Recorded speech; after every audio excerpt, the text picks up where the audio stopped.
Why do we fight for the center in chess? And where is the center on the board? The center of the board is square d5, square e5, square e4, and square d4. This is the heart. This is the center of the board. And the reason why we fight for the center of the board, because pieces are stronger at the center than they are at the edges of the board or the flank. So when pieces are in the center, they are stronger than pieces at the edges of the board. Why? Because they have more squares of influence here at the center than it is at the edges of the board. Remember, and when you occupy the center, your opponent's pieces are going to run to the edges of the board.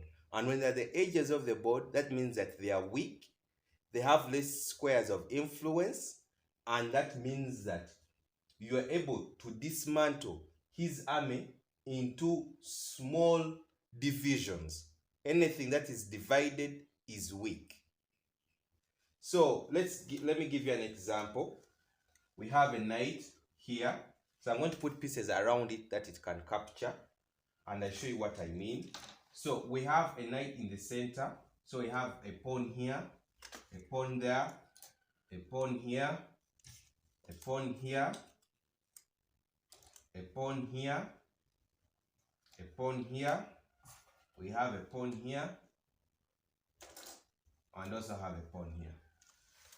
So this knight has influence over 8 squares because it's in the middle of the board.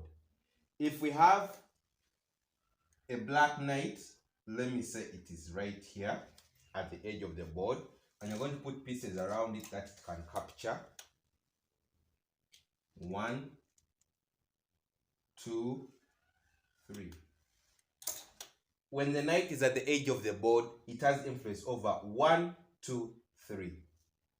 And that is why we ask you to always fight for the center. Because when pieces are at the center, they have influence over more pieces, and that means that they are stronger in the center than they are at the edges of the board. At the edge of the board, we have a knight here, and the knight has influence over 1, 2, 3 squares. I think it is evident. This is the evidence that we have to show you that pieces are stronger at the center than they are at the edges of the board.